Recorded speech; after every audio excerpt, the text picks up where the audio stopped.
Nashville is internationally famed as the capital of country music, or as some country music purists would argue, these days the capital of bad soft rock.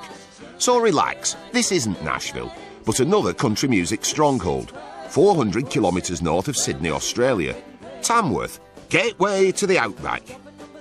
Country music caught on in Australia in the 1940s, and momentum built through the 50s and 60s. By 1973, Tamworth was holding its own Country Music Awards in tandem with a modest annual festival. But modesty and country have never been easy bedfellows, and 33 years on, Tamworth is now synonymous with the Golden Guitar Awards, and a festival which attracts 50,000 Stetson pilgrims for whom Tamworth, for 2 weeks every January, becomes a little corner of Tennessee. If you thought country music is all about line dancing, rednecks and songs about dead kids, think again. Some of it isn't.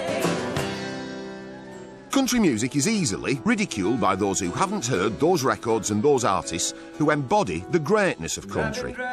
It's also a music which has an extraordinary international appeal, and festival director Stephen Bartlett has seen what it's done for the gateway to the outback.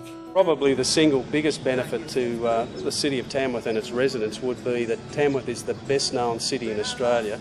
A lot of people say it's one of the best known cities, certainly in country music, across the world. There's about 760 performers in the city during the 10 days, and there's about over 2,500 events. It's very much a decentralised event. The festival is held in every club, every hotel, every place that can provide country music.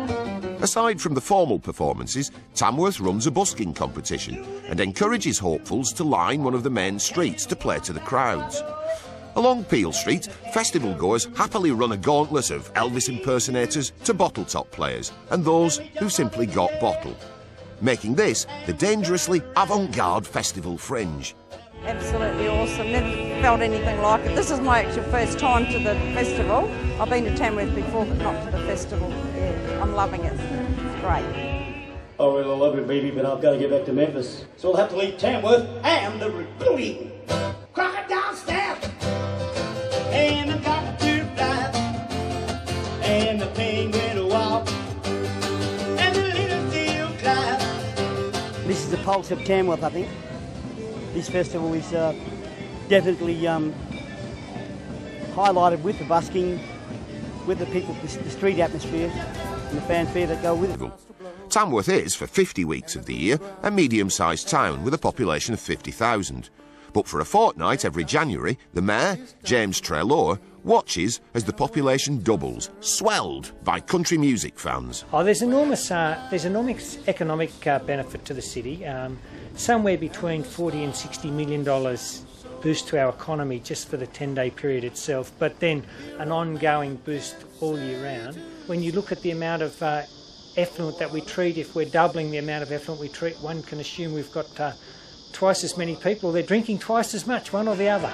Radio presenter Nick Irby has witnessed the unstoppable rise of country over the last 30 years. Country music audience in Australia is quite surprising. The difference between American and Australian country music is that there is still a rural component. The Americans have only just recently accepted the fact that Australia does have its own culture. The Americans for years have always thought that country music was a purely American culture.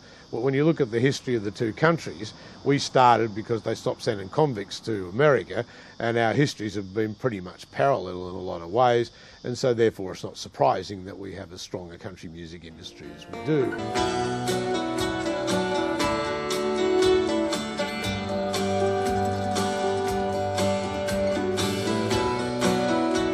Tamworth has grown and evolved since 1973 to become not only the capital of country music in Australia, but also host of one of the biggest music events in the world.